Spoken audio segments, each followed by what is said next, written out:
21 फरवरी 2025 को 21 साल का अश्विनी दिल्ली से प्रयागराज की यात्रा कर रहा था। इस तारीख को सुनकर आप समझ ही गए होंगे कि वह महाकुंभ के इवेंट को देखने आया होगा, लेकिन असल में उसका यहां आने का कारण कुछ और था, और वो था उसकी मां।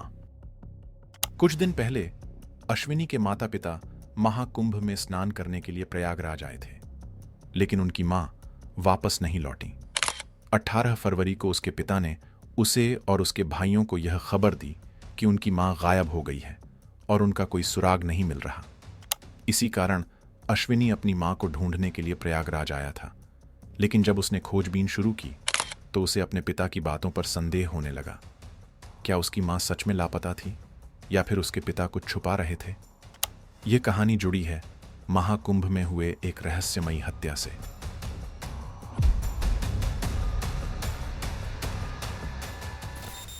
अशोक वाल्मीकि और मीनाक्षी पिछले 25 वर्षों से शादीशुदा थे और उनके 3 बच्चे थे। अशोक दिल्ली के त्रिलोकपुरी इलाके में अपने परिवार के साथ रहता था और म्युनिसिपल कॉरपोरेशन डिपार्टमेंट में कार्यरत था, जबकि मीनाक्षी एक गृहिणी थी। उनका परिवार एक मध्यम वर्गीय भारतीय परिवार की तरह ही था, जहां आर्थिक स्थिति सामान्य थी। हालांकि उनके बीच की घरेलू स्थिति कुछ अलग थी। अशोक और मीनाक्षी के झगड़े आम बात थे, और ये झगड़े सिर्फ कभी कभार नहीं होते थे, बल्कि लगातार होते रहते थे। झगड़ों की मुख्य वजह थी मीनाक्षी का अशोक पर अविश्वास। उसे शक था कि अशोक किसी और महिला के साथ संबंध में था। हालांकि अशोक हमेशा इस आरोप को नकारता रहा, लेकिन उनके बीच की दरार गहरी होती चली गई।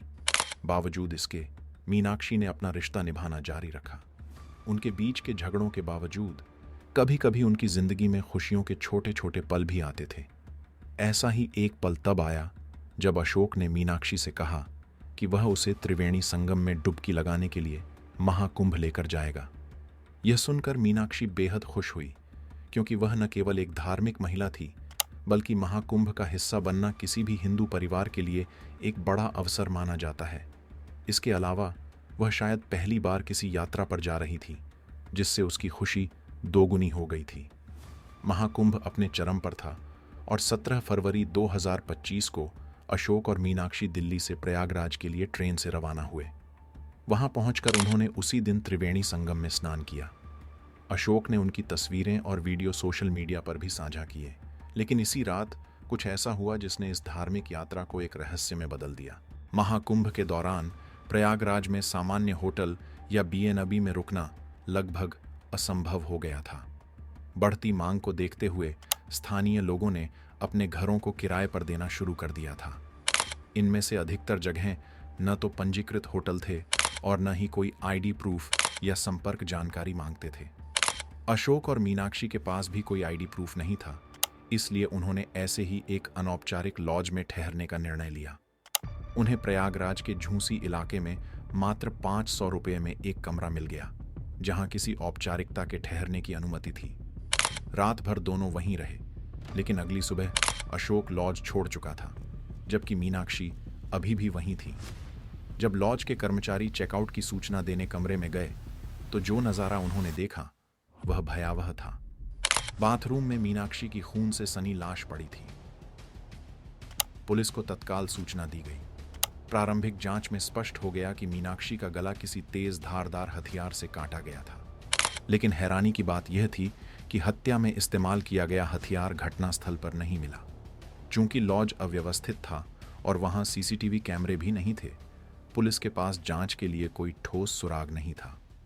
महाकुंभ में लाखों लोगों की भीड़ के बीच अपराधी की पहचान करना लगभग असंभव लग रहा था। पुलिस ने मामले को फिलहाल होल्ड पर रखने का फैसला किया और मीनाक्षी की तस्वीरें सोशल मीडिया समाचार पत्रों में जारी कर दी, ताकि कोई उसे पहचान सके। इधर अशोक ने प्रयागराज से निकलते ही अपने बेटे आशीष को फोन करके बताया कि उसकी मां महाकुंभ की भीड़ में खो गई है, लेकिन उसने यह नहीं बताया कि वह मीनाक्षी की मौत के बारे में जानता था। अशोक के इस बयान से उसके बच्चों को गहरा आघात लगा। एक दिन पहले ही अशोक ने सोशल मीडिया पर मीनाक्षी के साथ अपनी तस्वीरें साझा की थीं।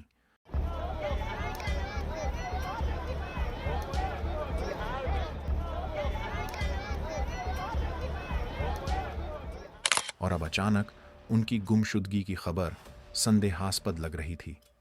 कुछ दिनों बाद 21 फरवरी 2025 को मीनाक्षी का बेटा अश्विनी अपने भाई आदर्श और मामा के साथ प्रयागराज पहुंचा। उन्होंने सबसे पहले विभिन्न खोया और पाया केंद्रों में मीनाक्षी को खोजने की कोशिश की, लेकिन जब कोई जानकारी नहीं मिली तो पुलिस की मदद लेने का निर्णय लिया। अश्विनी ने पुलिस को अपनी मां की तस्वीर दिखाई। तस्वीर देखते ही पुलिस अधिकारियों को याद आया कि कुछ दिनों पहले जिस अज्ञात महिला की लाश लॉज में मिली थी वह मीनाक्षी ही थी। अब तक पुलिस के लिए यह मामला एक अनसुलझी पहेली था, लेकिन अब उन्हें पहली ठोस कड़ी मिल चुकी थी। अश्विनी और उसके परिवार से पूछताछ करने के बाद यह स्पष्ट हो गया कि मीनाक्षी अपने पति अशोक के साथ महाकुंभ में आई थी। पुलिस ने तुरंत अशोक को मुख्य संदिग्ध मान लिया और उसकी तलाश शुरू कर दी। अशोक के संभावित एक्स्ट्रा मैरिटल अफेयर और झगड़ों के बारे में खुलासा होने के बाद सच्चाई सबके सामने आ गई थी, लेकिन अशोक अभी भी फरार था और पुलिस ने उसे पकड़ने के लिए एक बेहद चतुर योजना बनाई। चूंकि अशोक ने केवल एक ही बार कॉल किया था और उसके बाद वह फोन नहीं उठा रहा था, पुलिस को यकीन था कि उसे अभी भी यह भ्रम था कि उसके परिवार ने उसके झूठ को सच मान लिया है। इसी रणनीति के तहत पुलिस ने अश्विनी से अशोक को कॉल करवाया और उसे मिलने के लिए बुलाया। जैसे ही अशोक मिलने को तैयार हुआ, वह पुलिस के जाल में फंस गया। अशोक जैसे ही अश्विनी से मिलने पहुंचा, पुलिस ने उसे गिरफ्तार कर लिया। गिरफ्तारी के बाद भी अशोक ने पुलिस को गुमराह करने की कोशिश की, लेकिन उसकी बयानबाजी में कई असंगतताएं थीं, जिससे उसकी झूठी कहानियां उजागर हो गईं। अशोक बार बार यह कहता रहा कि वह मीनाक्षी के साथ वहां नहीं था, शायद यह सोचकर कि लॉज में कोई सीसीटीवी कैमरा नहीं होगा, लेकिन वह भूल गया था कि सड़कों पर भी कैमरे लगे होते हैं। सौभाग्य से एक स्ट्रीट कैमरा ने अशोक और मीनाक्षी को एक साथ कैप्चर कर लिया था। जब पुलिस ने उसे लॉज में चेक इन करने से पहले की सीसीटीवी फुटेज दिखाई और थोड़ी सख्ती से पेश आई, तब अशोक ने सच उगल दिया।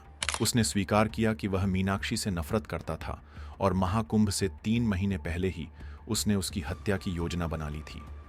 दरअसल मीनाक्षी का शक सही था। अशोक का एक नगरपालिका विभाग में काम करने वाली सफाई कर्मी के साथ अफेयर था।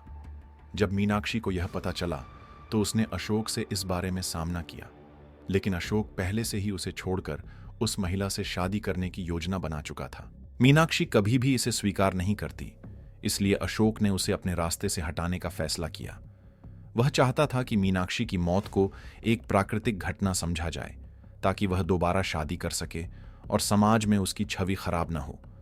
महाकुंभ में लाखों श्रद्धालुओं की भीड़ होती है और अशोक को लगा कि यह उसकी साजिश को छुपाने के लिए सबसे सही मौका है। उसने मीनाक्षी को महाकुंभ दर्शन के बहाने अपने साथ लाया और सोशल मीडिया पर उनके खुशहाल रिश्ते का दिखावा करने के लिए तस्वीरें भी पोस्ट कीं।